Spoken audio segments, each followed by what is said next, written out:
자, 오늘 본문 보겠습니다. 에레미야서 31장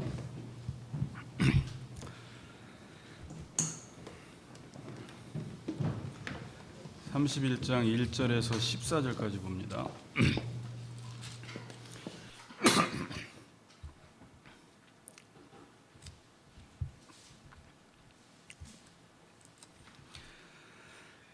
계속 내용은 그 회복에 관한 내용입니다. 자, 우리 한 절씩 교독합니다. 여호와의 말씀이니라. 그때에 내가 이스라엘 모든 종족의 하나님이 되고 그들은 내 백성이 되리라.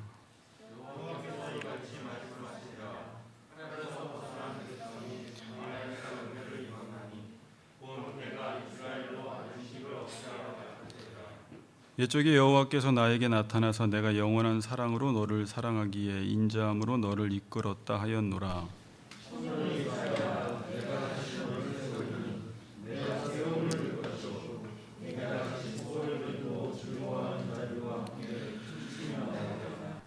내가 다시 사마리아 산들의 포도나무를 심되 심는 자가 그 열매를 따기 시작하리라.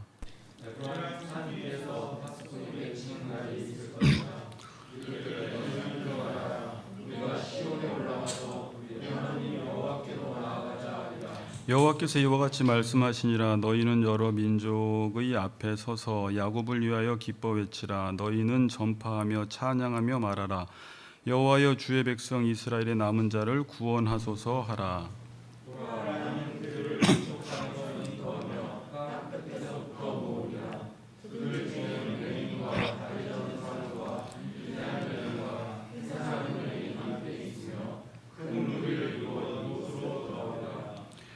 그들이 울며 돌아오리니 나의 인도함을 받고 강구할 때 내가 그들을 넘어지지 아니하고 물 있는 계곡의 고든 길로 가게 하리라. 나는 이스라엘의 아버지요 에브라임은 나의 장자니라.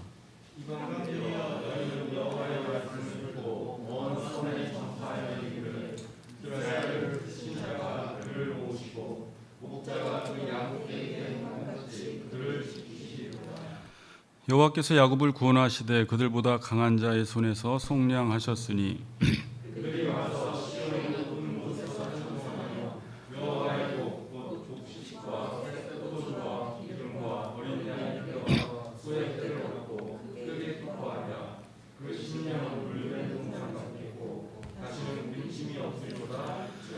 그때 처녀는 춤추며 즐거워하겠고 청년과 노인은 함께 즐거워하리니 내가 그들의 슬픔을 돌려서 즐겁게 하며 그들을 위로하여 그들의 근심으로부터 기쁨을 얻게 할 것임이라.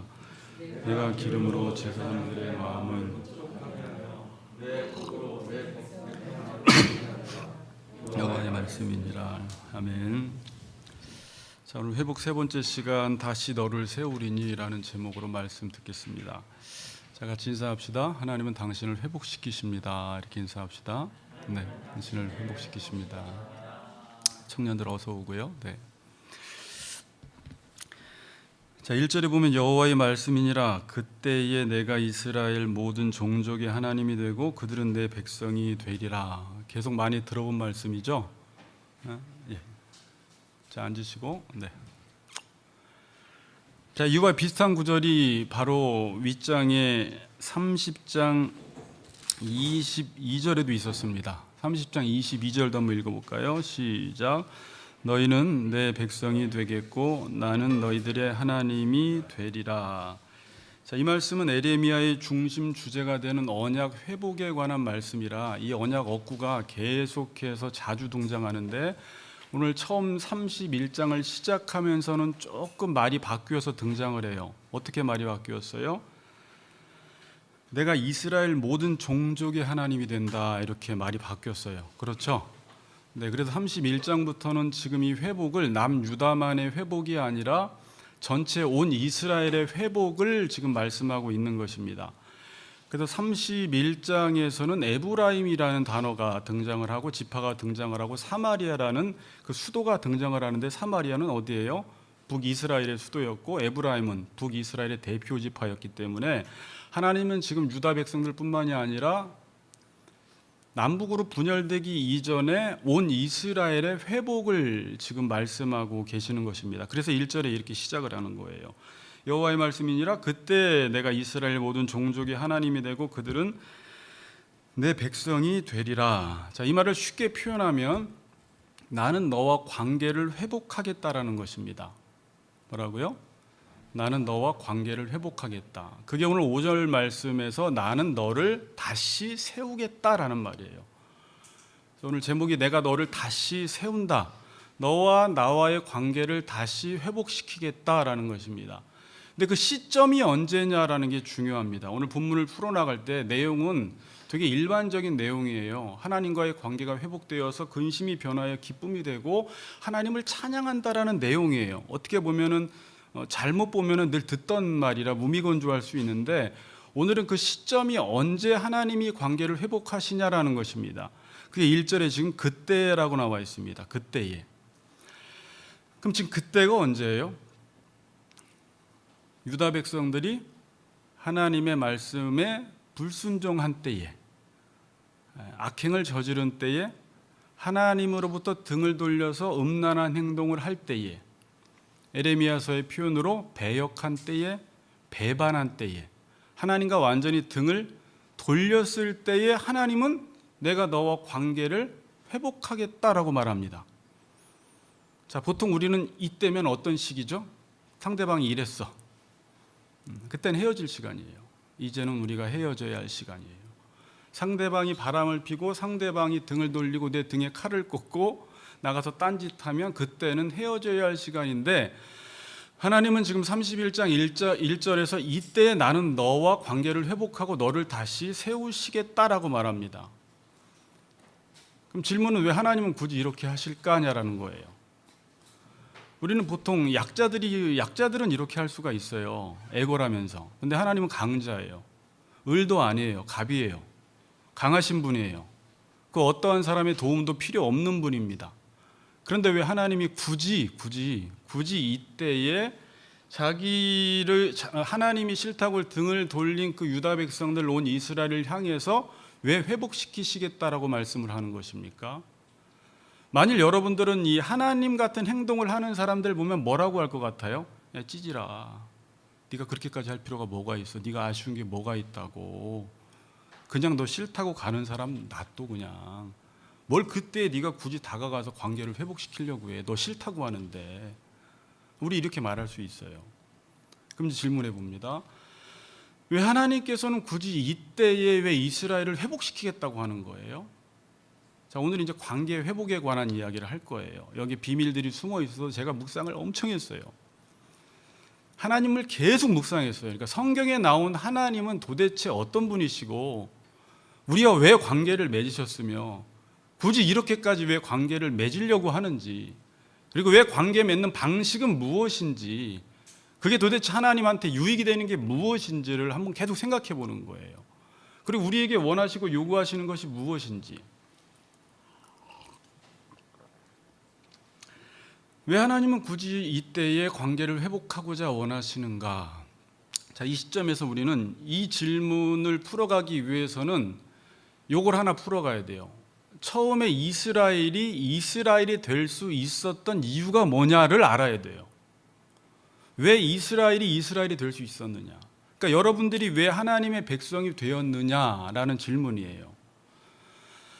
만일 이스라엘이 하나님의 백성이 되는 이유가 어떤 자격 시험을 봐서 합격해서 하나님의 백성이 되었다면 그 자격 미달이 되면 하나님으로부터 버림받는 것입니다. 그렇죠. 그런데 이스라엘은 하나님이 어떤 요구하신 자격 조건에 부합해서 하나님 백성이 된 것이 아니라 이 말은 되게 단순한 말인데 이제 언약신학에서는 되게 중요한데 하나님이 일방적으로 우리를 부르셨어요. 이걸 굳이 이제 계약이라는 단어를 쓰면 쌍무간의 계약을 맺은 게 아니라 편무계약이라고 이야기를 해요.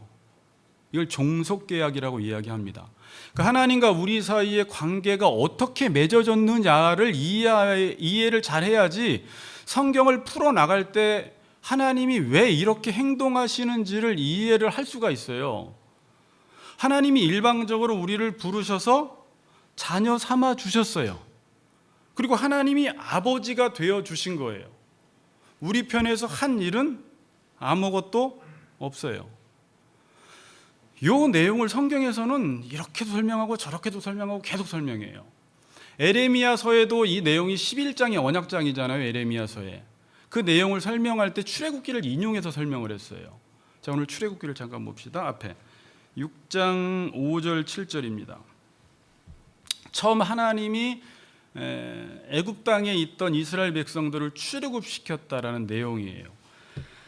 제가 읽어볼게요. 이제 애굽 사람이 종으로 삼은 이스라엘 자손의 신음소리를 내가 듣고 나의 언약을 기억하노라. 이 언약은 아브라함과 맺었던 언약을 기억하는 것입니다. 그러므로 이스라엘 자손에게 말하기를 나는 여호와라. 내가 애굽 사람의 무거운 짐 밑에서 너희를 빼내며 그들의 노역에서 너희를 건지며 편팔과 여러 큰 심판들로서 너희를 속량하여, 자 보세요, 너희를 내 백성으로 삼고 나는 너희의 하나님이 되리니. 자, 지금 어떻게 하나님과 이스라엘 백성이 관계를 맺게 되었는지를 설명하고 있죠. 나는 애굽 사람의 무거운 짐 밑에서 너희를 빼낸 너희의 하나님 여호와인 줄 알리라. 이 말씀을 에레미야 11장 4절에서 이렇게 인용을 했죠. 11장 4절 보면 이 언약은 내가 너희 조상들을 쇠풀무 애굽 땅에서 이끌어내던 날에 그들에게 명령한 것이라. 곧 내가 이르기를 너희는 내 목소리를 순종하고 나의 모든 명령을 따라 행하라. 그리하면 너희는 내 백성이 되겠고 나는 너희의 하나님이 되리라. 이게 이제 계속 반복이 되는데 이게 도대체 무슨 말이야? 근데 성경에서는 너무 중요한 말이에요. 그러니까 이스라엘이 된 것은 그냥 말은 되게 쉬운데 생각을 잘해야 돼요. 하나님으로부터 시작이 된 거예요. 그러니까 근거가 하나님이세요. 하나님이 일방적으로 자녀를 삼아주시고 아버지가 되어주시면서 그들을 향한 계획과 목적을 가지시고 그 일들을 이루시겠다라는 게 성경이잖아요. 내가 너희를 자녀 삼고 내가 너희 아버지가 되어서 어떤 목적이 있다. 이걸 에베소서 표현으로 하면 하늘에 속한 신령한 복을 너희에게 주어서 너희를 거룩하고 흠이 없는 자녀 만들겠다라고 우리가 배웠고, 구약식으로 표현을 하면 아브라함에게 처음 주신 말씀이 뭐예요? 내가 너를 복으로 삼겠다는 거예요. 내가 너를 복의 근원이 되겠다고 하는 것이고 너를 통해서 열방이 복을 받는다라는 거예요. 너를 축복하는 자에게 내가 축복하고 너를 저주하는 자에게 저주하겠다라는 거예요. 그게 이스라엘 백성들이었어요. 그러니까 하나님이 그들에게 복을 주시면서 한 가지 말씀하신 게 뭐냐면 내 목소리를 청종하라는 거예요. 내 말을 듣고 내 명령을 듣고 순종하라는 것입니다. 자, 그래서 우리에게 신앙생활이 가능해진 거예요. 자, 여러분이 지금 신앙생활을 할 수 있는 이유가 뭐예요? 하나님께서 우리를 자녀 삼아 주셨기 때문에 신앙생활이라는 게 가능해진 거예요. 그러니까 여러분들이 하나님의 말씀을 듣고 지켜서 하나님의 자녀가 된 것이 아니라 하나님의 백성 삼아 주셨기 때문에 그의 말씀을 지킬 수 있게 된 거예요. 그의 백성으로서의 정체성과 신분을 유지하는 존귀한 삶을 살아갈 수 있게 된 것입니다. 제가 가끔 여러분 잘 알아듣겠지만 설명을 하면서도 요거를 그냥 겉핥기식으로 알아들으면 어떡하나라는 염려가 있어서 설명을 좀 더 잘하면 되지, 목사님 그럼 되겠죠. 근데 이제 잘하고 싶은데 이걸 잘 알아들을까 걱정이 되는 게 있어요. 자, 그래도 신앙생활은 여러분들이 여러 가지 신앙생활을 하잖아요. 지금 오늘 예배 나왔잖아요. 기도하잖아요. 헌금 내잖아요. 봉사하잖아요. 열심을 내잖아요. 이 모든 것들은 하나님이 근거를 마련해 주지 않으면 헛된 거예요. 하나님이 근거를 마련해 주었기 때문에 이것이 하나님 앞에서 의미가 있는 거예요.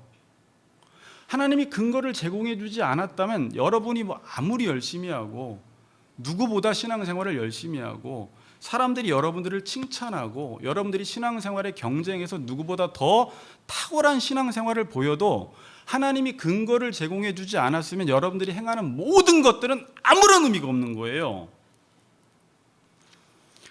자, 서울대학교 총장이 어떤 학생에게 너가 시험을 잘 보면 서울대학교 학생이 돼주겠다라고 근거를 마련해 줬어요.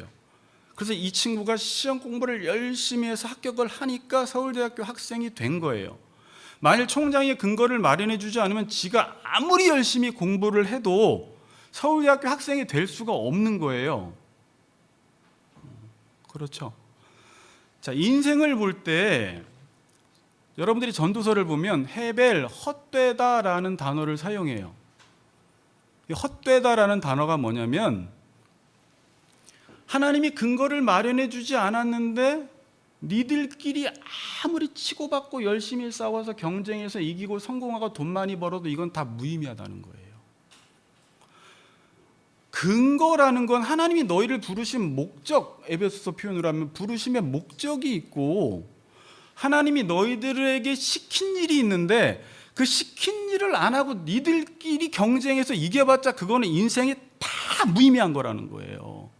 난 너희들을 그렇게 부르지 않았는데 왜 니들끼리 그렇게 사냐라는 거예요. 그래서 전도서에서 말하는 건 뭐냐면 전도서 결론은 인간의 본분은 여호와를 사랑하고 여호와를 경외하고 그의 명령을 지키는 게 인간의 본분이고 그렇게 살 때만 하나님이 우리에게 근거로 제시해 주신 그것들을 행하는 사람만 인생을 누리며 살 수 있다는 거예요. 그 분복을. 그렇지 않은 사람은 인생의 모든 것들이 헛되고 무의미하고 지금 주어진 것들에서 의미를 찾지 못하는 허무하고 헛된 삶을 산다는 것입니다. 이렇게 이 말씀을 들었으면 인생을 바꾸어야 돼요, 방향을. 이제 그렇게 가요. 살아보나 마나. 좀 살아본 분들은 알지만.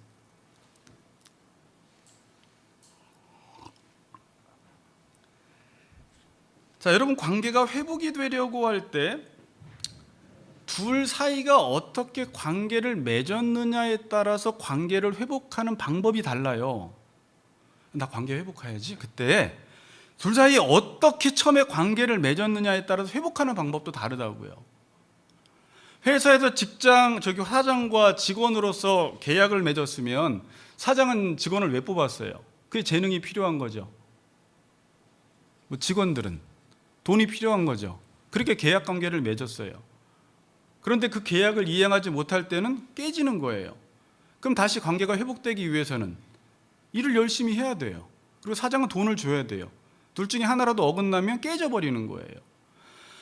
근데 하나님과 우리 사이에 관계를 맺었을 때는 하나님이 일방적으로 관계를 맺으신 거예요. 그럼 관계가 깨졌어요. 그럼 다시 하나님과 우리 사이의 관계가 회복이 되려면 하나님이 근거를 마련해 줘야지 내가 하나님을 위해서 어떤 일을 행하는 게 의미가 있지, 나 혼자 발버둥을 친다고 해서 하나님과 절대 관계가 회복되지 않아요. 하나님이 지금 노하셨어. 난 너를 다시는 용납하지 않고 용서하지 않고 수용하지 않을 거야 라고 해버리시면 우리가 하나님께 돌아가고 싶어도, 돌아가려고 아무리 애써도, 아무리 하나님의 말씀에 100% 순종해도 하나님이 용납을 안 해버리시면 우리는 하나님과 관계를 맺을 수가 없는 거예요. 자, 그래서 하나님과의 관계가 깨졌다가 이스라엘 백성들이 배신하고 배반해서 관계가 깨졌는데, 맺었다가 깨졌는데 다시 회복되기 위해서는 어떻게 해야 돼요? 우리가 하나님께 돌아가야 돼요.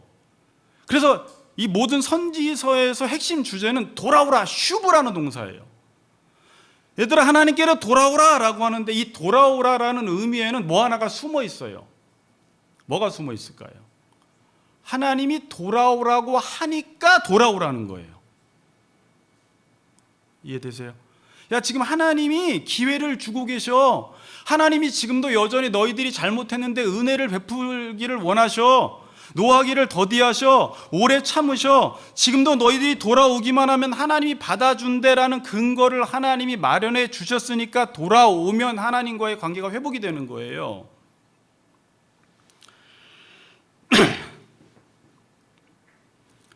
자, 그럼 근거를 마련해 준다는 말이 뭐예요, 여러분? 근거를 마련한다. 하나님이 우리를 사랑해 준다는 말이에요. 하나님이 우리를 사랑하니까 우리가 하나님을 사랑할 수가 있는 거예요. 자, 그래서 성경이 말하는 건 내가 사랑만 하면 모든 관계는 회복이 된다는 거예요. 자, 그러면 이제 영환이랑 막 이렇게 젊은 애들은 생각할 때, 그러니까 들이대기만 하면 저 사람이 나를 사랑해? 이건 우리는 되게 스토커적 사랑이라고 이야기하잖아요. 상대방이 나를 사랑해야지 내가 사랑하지. 성경은 그렇게 말 안 해요. 그러니까 우리는 이 사랑이라는 것이 지금 왜곡됐기 때문에 그냥 들이대면 상대방이 나 사랑 안 합니다. 진짜 상대를 사랑하면 결국은 상대는 나를 사랑하게 되어 있다는 거예요. 그래서 예수님은 선한 사마리아인의 비유에서 네 이웃이 누구냐 그래요. 너와 관계를 맺는 사람이 누구냐. 어떤 사람이 나한테 잘해주면 나랑 이웃이 되는 게 아니라 네가 선을 베풀고 네가 사랑을 하면 모든 사람이 너의 이웃이 된다는 거예요. 그러니까 실제 그 사람을 사랑할 때, 이거 뒤에도 좀 살펴볼게요. 그러면 회복되지 못하는 관계는 아무도 없다라는 거예요. 그런데 문제가 뭐예요? 지금 하나님이 우리를 사랑하는데 문제는 여러분들이 누구를 사랑할 때 상대방이 나를 사랑 안 해. 그럼 나도 상대방을 사랑 안 한다? 이래버리잖아요. 그러니까 하나님이 우리를 사랑하는데 우리는 하나님 싫다고 죽어라 도망다니거든요, 지금. 막 기회만 있으면 도망가려고 해요. 그럼 하나님이 사랑을 포기하면 되는데 하나님이 계속 우리를 사랑하시는 거예요. 그때 우리는 이 생각을 아까 처음 서론에서 말씀드렸던 생각을 해요. 왜 굳이 하나님은 저러실까라는 거예요. 싫다는데. 그 생각 한번 해보셨어요? 그냥 나 좀 놔주지. 하나님이 아쉬운 것도 없고 힘센 분이고 누구의 도움도 필요 없고 스스로 자족하시는 분이고 만족하시는 분인데 우리를 전혀 필요로 하지 않는 분인데 왜 그렇게 하시냐라는 거예요.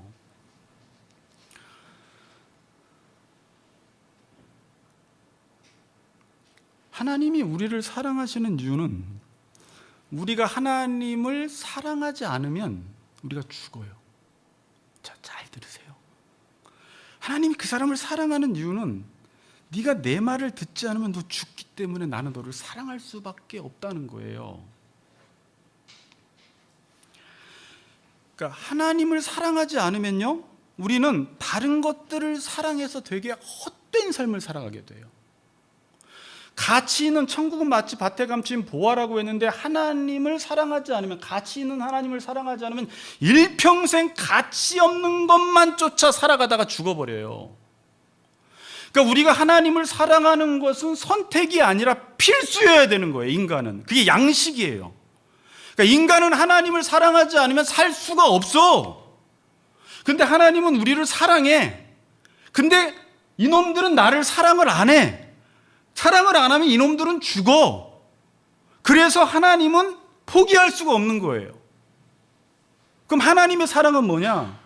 그냥 하나님만 우리를 사랑하는 것까지만 성경에서 사랑이라고 하지 않고 이 사람들이 이제 하나님을 사랑하는 것까지 하나님의 말씀을 듣고 복된 존재가 되어서 행복을 누리는 것까지 하나님이 사랑을 베풀었다라는 단어를 쓰는 거예요.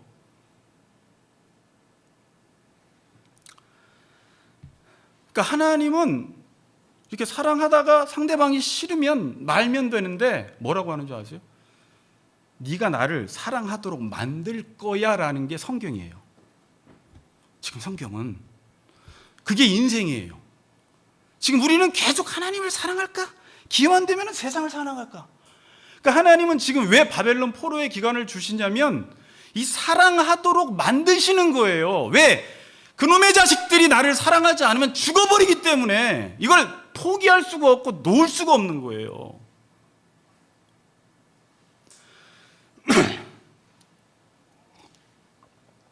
결국은 하나님은 오늘 5절 말씀처럼 내가 다시 너를 세우겠다라는 거예요. 너는 세움을 잊고 말 것이라는 거예요. 이 말은 나는 너를 사랑하는데 네가 나 안 사랑해? 네가 나 사랑하도록 만들 거라는 거예요. 그래서 네가 복을 받는 가장 행복한 존재가 되도록 만들 거라는 거예요. 이게 계속 성경에서 지금 이야기하는 거예요.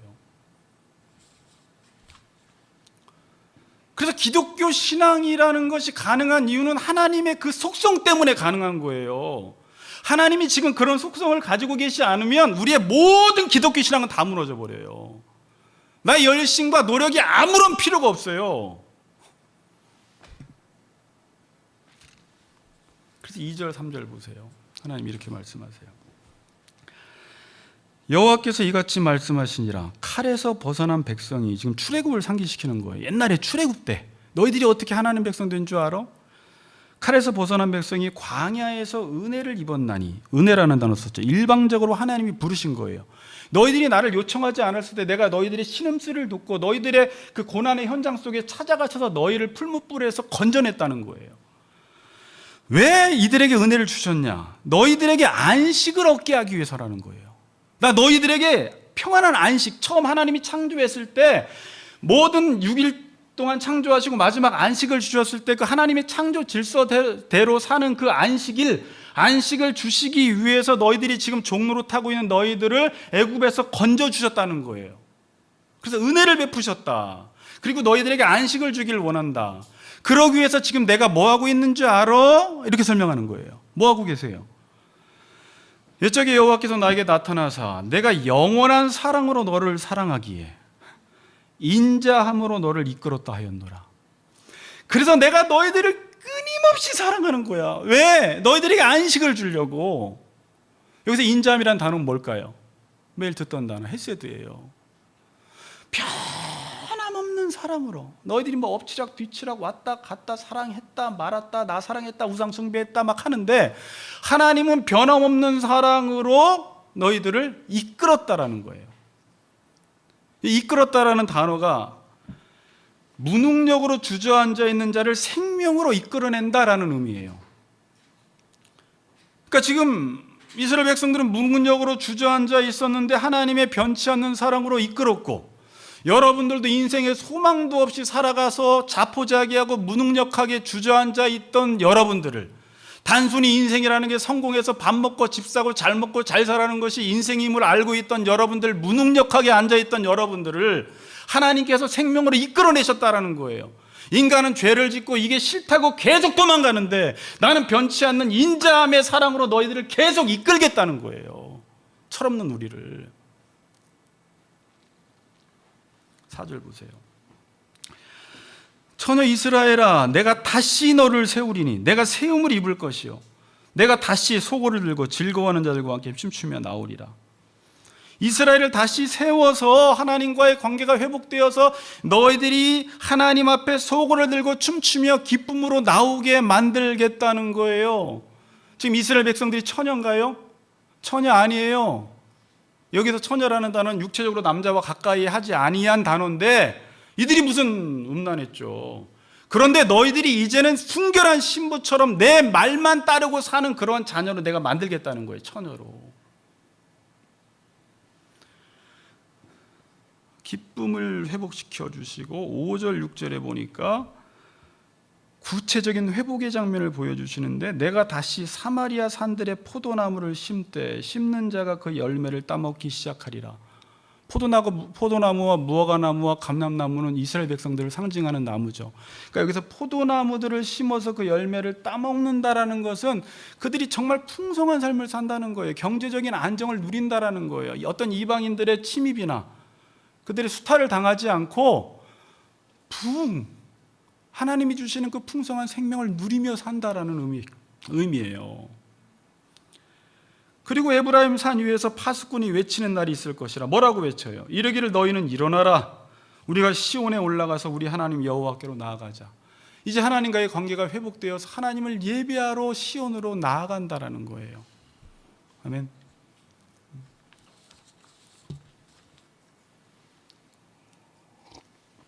그리고 7절에서 14절은 하나님이 행하실 일에 대한 찬양이에요. 오늘은 이 부분 결론에서 간단하게만 다룰 건데, 하나님이 행하실 일에 대한 이들이 찬양을 합니다. 다시 너를 세우는 그 하나님을 찬양해요. 자, 계속해서 아까 관계 이야기 하겠습니다. 자, 하나님은 하나님의 말씀을 등지고 떠난 사람을 다시 불러서 회복을 시키시겠다라는 거예요. 그럼 둘 사이의 관계를 회복시킬 수 있는 힘이 뭘까요, 여러분? 자, 이게 오늘 우리에게 중요한 말이잖아요. 둘 사이의 관계를 회복시킬 수 있는 힘, 물론 하나님은 그 힘이 있으세요. 그래서 모든 관계를 회복시키세요. 원수까지. 회복 못 시킬 사람이 아무도 없어요. 그래서 하나님은 하나님을 닮은 자녀들도 그 원수까지 사랑할 수 있는 힘을 소유할 수 있게 된다라는 거예요. 지금 사람들이 관계를 깨는 거는 너무 잘하잖아요. 그래서 지금 관계가 계속 깨지는데, 관계가 깨어졌을 때 회복은 못해요. 그 말은 뭐냐면 우리 안에는 관계 깨는 힘은 엄청 있는데 관계를 회복할 힘은 우리 안에 없다라는 말이에요. 그럼 관계를 회복하는 힘은 뭐예요, 여러분?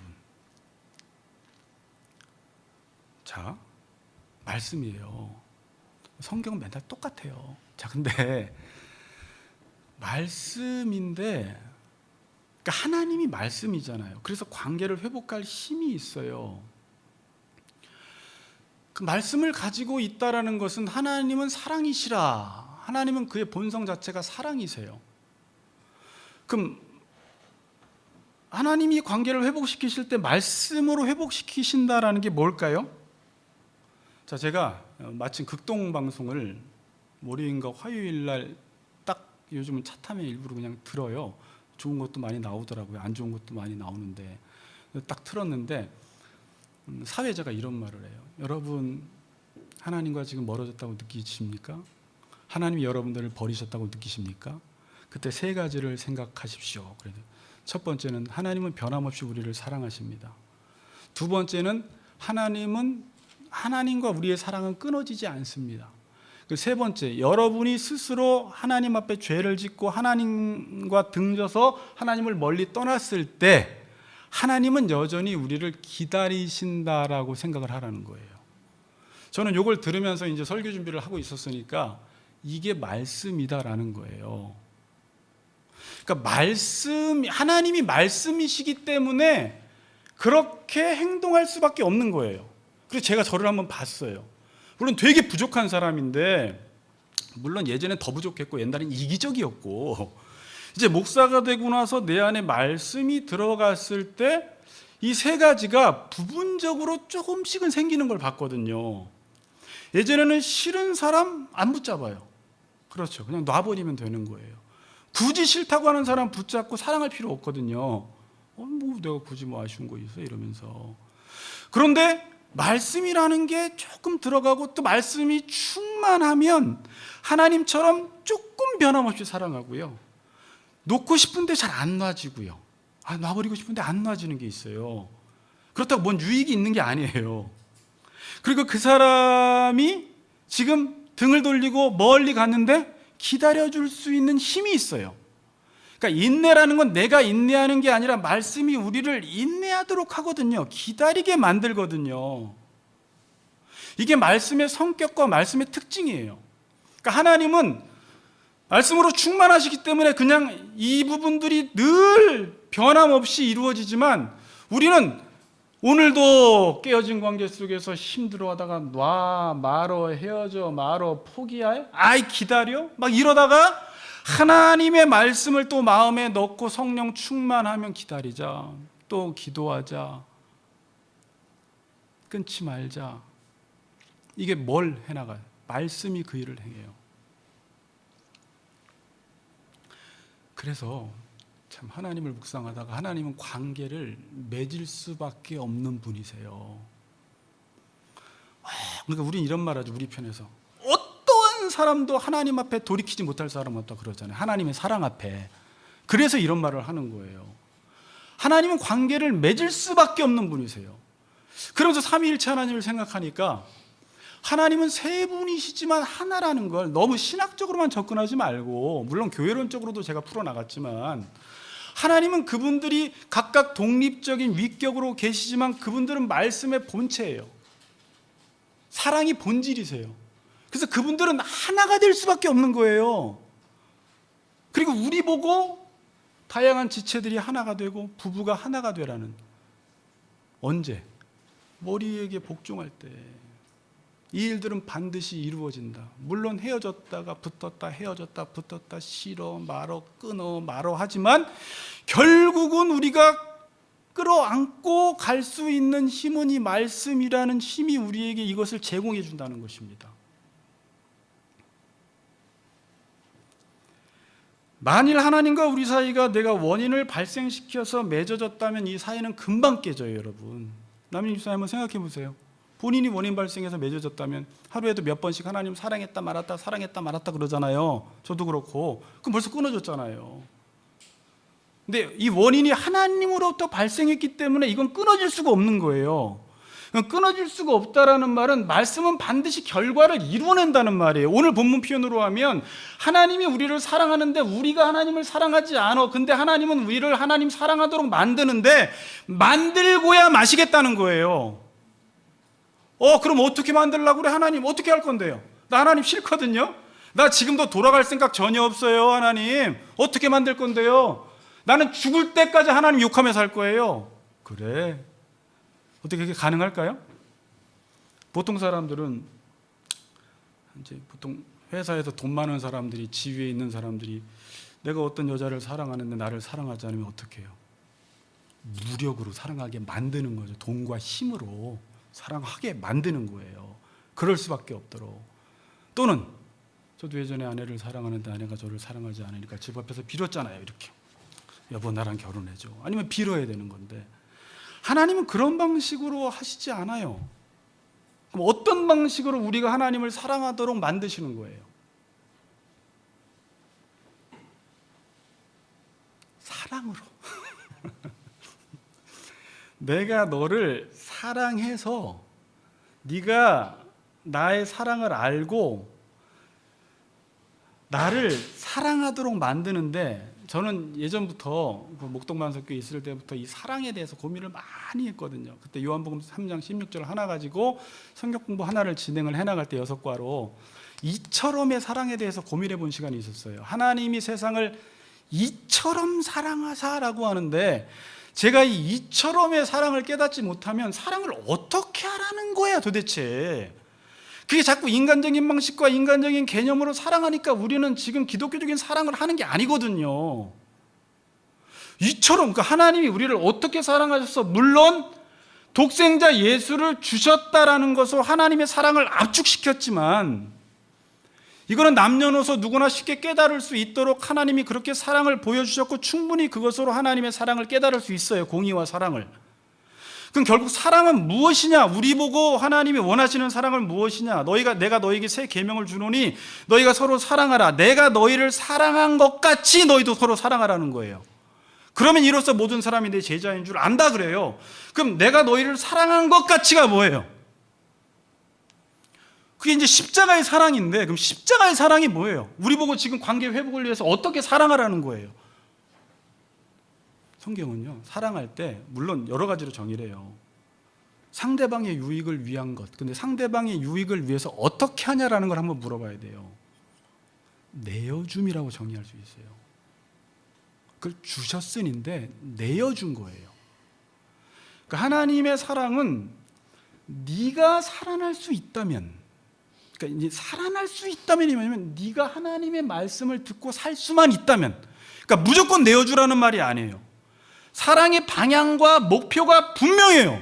나는 저 사람이, 우리 남편이, 우리 자녀가, 저 지체가 하나님을 사랑하는 삶만 살 수가 있다면 나를 내어주는 건데, 그러니까 내어줘서 너가 나의 목숨을 갉아먹고 너는 살아나라는 거예요. 네가 하나님의 말씀만 지킬 수 있다면 내 시간 다 가져가라는 거예요. 내 재능 다 가져가라는 거예요. 내 돈 다 가져가라는 거예요. 난 당신만 살아날 수 있으면 시간 내줄 수 있다는 거예요. 난 당신이 하나님의 말씀을 지키며 살아갈 수 있는 열정만 있다면 나는 내 몸도 내줄 수 있고 돈도 줄 수 있다는 거예요. 내줌의 사랑. 근데 맨날 이 말은 똑같은 말들이라 감화가 없을 수 있겠지만 이렇게 우리 보고 하나님이 사랑하라는 거예요. 왜? 하나님이 그렇게 자기를 내어줌의 방식으로 사랑했어요. 자, 근데 제가 여기서 고민이 뭐냐면 우리는 보통 인간적인 이제 여러분들이 고민 한번 해보세요. 여러분들이 어떤 사람이 나를 별로 좋아하지도 않고 싫어하는데 하나님의 말씀대로 살게 하기 위해서 여러분들이 여러분을 내어줬어. 그럼 뭐가 걱정이 돼요? 그 사람이 혹시 나를 이용해 먹지 않을까? 그쵸? 내가 사랑해줬는데 그것만 낼름 받아먹고 딴 사람 사랑하면 어떡해? 그런데 그 과정이 반드시 있어요. 성경을 보니까 반드시 하나님이 그 사람을 사랑해주면 그 하나님이 주시는 것만 낼름 먹고 우상숭배를 해버려요. 그럼 여러분들이 누구를 사랑하다가 내 마음에 그 사랑을 알아주질 못해. 나는 너를 사랑하는데 이 대상이 내 사랑을 몰라주고 그걸 받고 그거 가지고 다른 사람 사랑해버려. 그러니까 우리는 보통 여기서 내가 사랑해줄 이유가 없네. 나 할 만큼 다 했어. 내가 사랑하면 뭐해? 하나님 사랑하지도 않고 나한테 돌아오지도 않는데 그래서 나 사랑 안 할 거야 그래 버려요. 근데 그건 성경에 보니까 과정이에요. 과정. 그리고 반드시 그 사람은 하나님을 사랑하게 되어 있어요. 계속해서 그 사랑을 가지고 사랑을 하면, 자, 그래서 성경에서 돌이킴이라는 게 가능한 거예요. 아멘? 자, 근데 여러분이 염려했던 그 대상이 지금 우리예요. 하나님이 사랑을 해주면 여러분 지금 하나님 사랑해요? 여러분은 그거 가지고 다른 대상 사랑해요. 하나님 이용해 먹어요. 하나님이 역시나 이놈들은 정신이 썩어서 안 되겠구나. 나 고만 사랑해야 되겠다. 이렇게 해주나요? 요한복음 13장 1절에 보니까 하나님은 우리를 사랑하시되 끝까지 사랑하세요. 예수님은 끝까지 사랑하는데 이스라엘 백성들처럼 사랑해줘도 다른 신이나 섬기고 사랑해줘도 하나님 말씀 안 듣고 그럼 하나님은 포기할 줄 알았는데 다시 회복시키겠다는 거예요. 다시 내가 너를 세우겠다는 거예요. 이 말은 하나님을 사랑하도록 만들겠다는 거예요. 그럼 결국 이스라엘 백성들은 하나님께 돌아오게 될까요? 돌아와요 이제. 그래서 사랑하도록 만드는 과정이 지금 바벨론 포로 기간이에요. 그럼 이 바벨론 포로 기간 동안에 하나님이 하시는 일이 뭐예요? 내가 사랑했던 모든 것들을 다 끊게 만들어요. 하나님 말씀 안 듣고 다른 대상의 말을 들었던 것들을 다 버려버리게 만드는 거예요. 그래서 하나님을 사랑하는 그 과정, 하나님이 우리를 하나님 사랑하게 만드는 그 과정 속에서 우리의 옛사람이 칼로 계속 배임을 당하는 과정이 있어요. 엄청나게 아픈 거예요. 내가 지금도 목회를 하면서도 사랑하고 있는 것을 하나님은 끊게 하기 위해서 하나님의 말만 듣는 사람으로 만들기 위해서 하나님은 지금 우리에게 엄청난 징계를 내리고 계세요.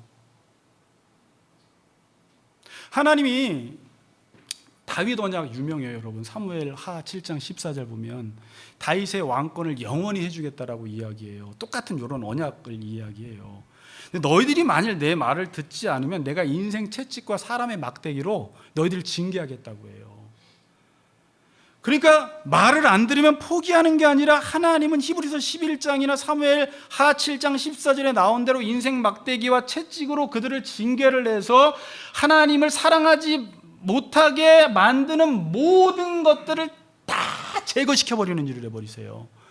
그래서 인생이 되게 힘든 거예요. 지금 그런 과정이에요. 그래서 하나님은 지금 회복이라는 게 내가 다시 너를 세울 거야. 반드시 너를 세울 거야. 내 사랑은 어차피 포기하지 않는데 네가 만일 내 사랑을 모르고 딴짓해도 나는 그래도 포기하지 않고 계속 사랑할 거야. 그런 과정을 겪겠지만 그 아픔과 그 어려움과 그 내 옛사람이 죽어지는 과정을 통해서 너는 반드시 하나님만 사랑하게 될 거야 라는 이 메시지가 오늘 이 5절에 담겨 있는 거예요.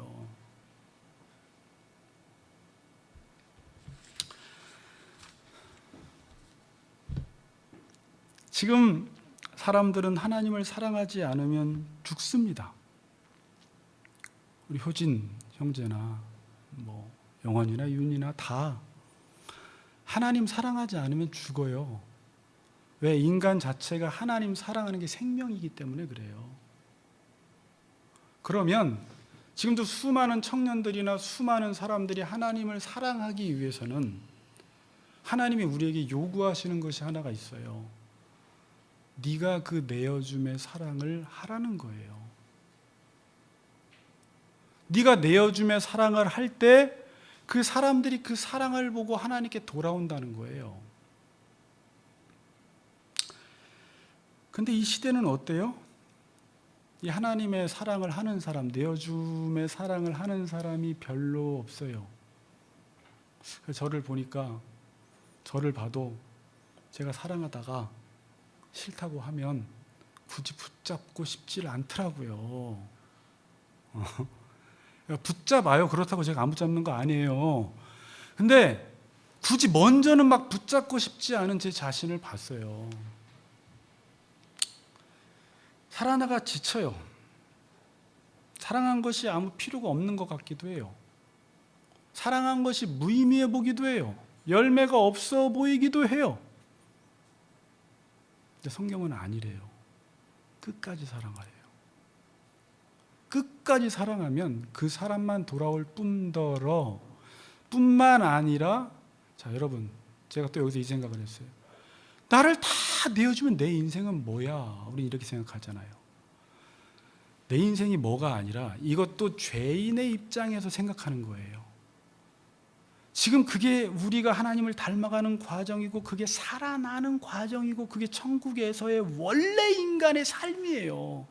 그냥 내어주는 삶이 일상이요, 보편화된 삶이 천국에서의 삶이에요. 그냥 인간이면 하나님처럼 사는 거예요. 근데 우리는 인생이라는 게 계속 남이 피 빨아먹고 남을 이용해서 자기 배만 불리는 삶을 살았기 때문에, 내어주면 내 인생은 뭐야? 맨날 이런 말만 하고 있는 거예요. 그럼 내 인생은 뭐야? 나 그러다 죽어? 이게 여기서 하나님의 온갖 복을 다 누리는 것이고, 여기서 하나님을 알아가는 것이고, 여기서 하나님의 사랑을 온전히 체험하는 현장인데, 우린 그렇게 사랑하는 게 마치 손해보는 것처럼. 이건 사단이 주는 생각이에요. 사랑하면 사랑했는데 무슨 열매가 있어. 내가 지친 거예요. 할 만큼 했다고 해요. 근데 사랑은 할 만큼 한 건 사랑이 아니에요. 되게 어려운 말 하는 겁니다. 지금 그냥 너는 그렇게 살아? 무슨 못 살아요. 지금 계속 말씀 안에서 해보려고 노력하는 거지. 그래서 그때가 오면 관계를 회복해야 하는데, 우리는 그때가 오면 헤어질 기회로 삼아버려요. 이때는 헤어질 기회다. 주변에서도 그렇게 말하면 그때는 헤어져야 돼. 네가 왜 굳이 그 사람 그렇게 만날 이유 없어. 이렇게 말해요. 그래서 성경을 보니까 제가 이때 그때를 생각하면서 로마서가 또 생각이 났어요. 5장에 보니까 5장 6절에 우리가 아직 연약할 때에, 로마서 5장 8절 우리가 아직 죄인 되었을 때에, 로마서 5장 10절 우리가 원수 되었을 때에, 로마서 5장 8절은 다 외우시죠. 우리가 아직 죄인 되었을 때에 그리스도께서 우리를 위하여 죽으심으로 하나님께서 자기에게 대한 사랑을 확증해 주신 거예요. 그러니까 사랑은요, 아무 때나 보여줄 수가 없어요. 제가 집사님 사랑합니다. 그럼 말은 사랑합니다고 했지만 보여줄 수가 없는 거예요. 평상시 때는 사랑을 보여준다는 게 되게 힘들어요. 오늘 뭐 의자 앉는데 뒤에서 밀어주면 되는 건가요? 매너 있게? 그 정도는 누구나 다 할 수 있어요. 이때 사람들이 나를 배신하고 배반하고 반역하고 등 들리고 칼 꽂고 내 사랑을 무시하고 나는 계속 사랑하는데 다른 사람들을 사랑하고 있을 때, 그때 사랑함으로 하나님의 사랑이 무엇인지 보여주라는 거예요. 그때밖에 사랑을 보여줄 수가 없는 거예요. 그래서 하나님도 우리가 죄인 되었을 때 예수님을 우리에게 주심으로 내가 너희를 사랑한다라는 것을 증명해 보이신 거예요. 확증하셨다 그러는 거예요. 그 이외에는 하나님 나 사랑하는 거 증명해봐. 어떻게 알아요?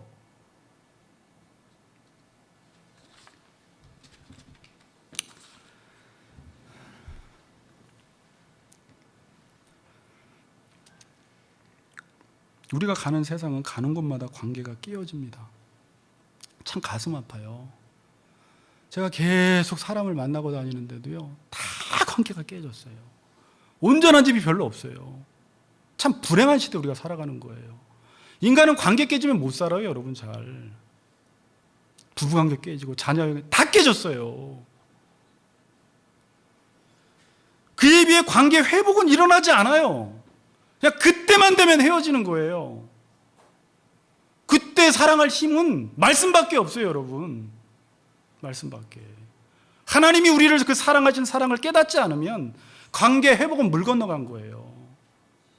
결국 자기 유익에 따라 만나요. 하나님이 그때 우리를 사랑하시기에 우리도 그때 사랑하라는 것입니다. 이게 우리에게 보통 큰 위로가 아닙니다, 여러분. 여러분만 큰일 났네, 부담되네라고 말하지 마시고 우리에게 왜 이게 위로의 메시지인 줄 아세요?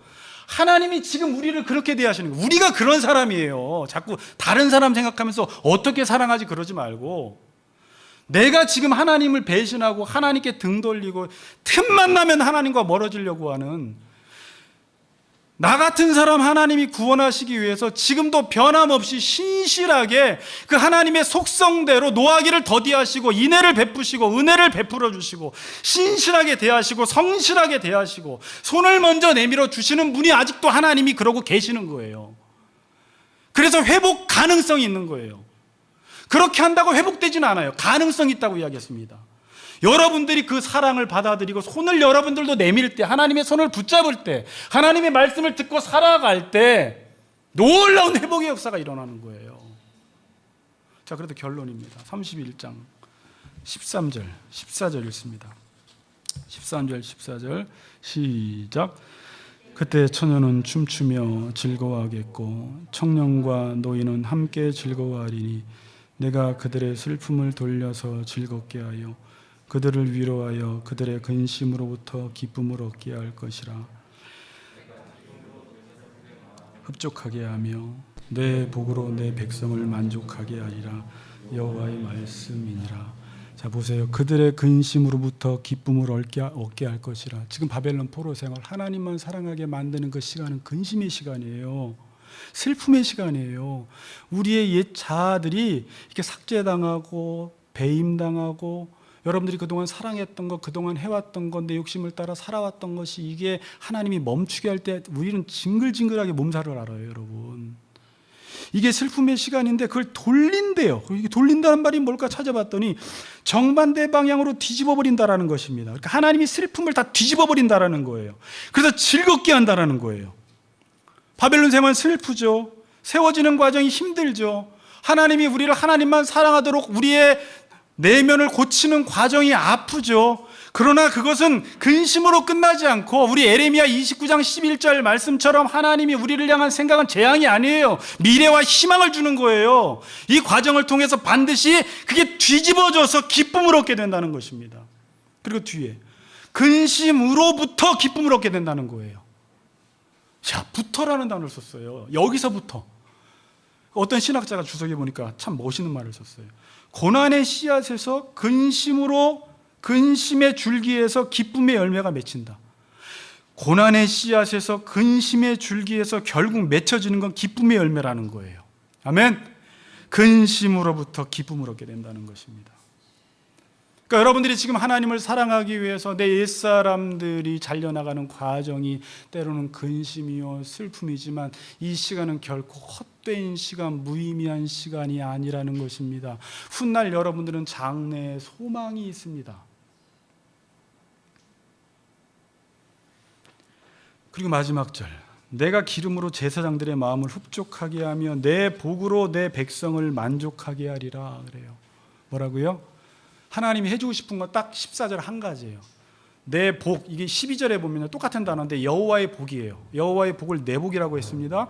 여호와의 복으로 내 백성을 만족하게 해주신다는 것입니다.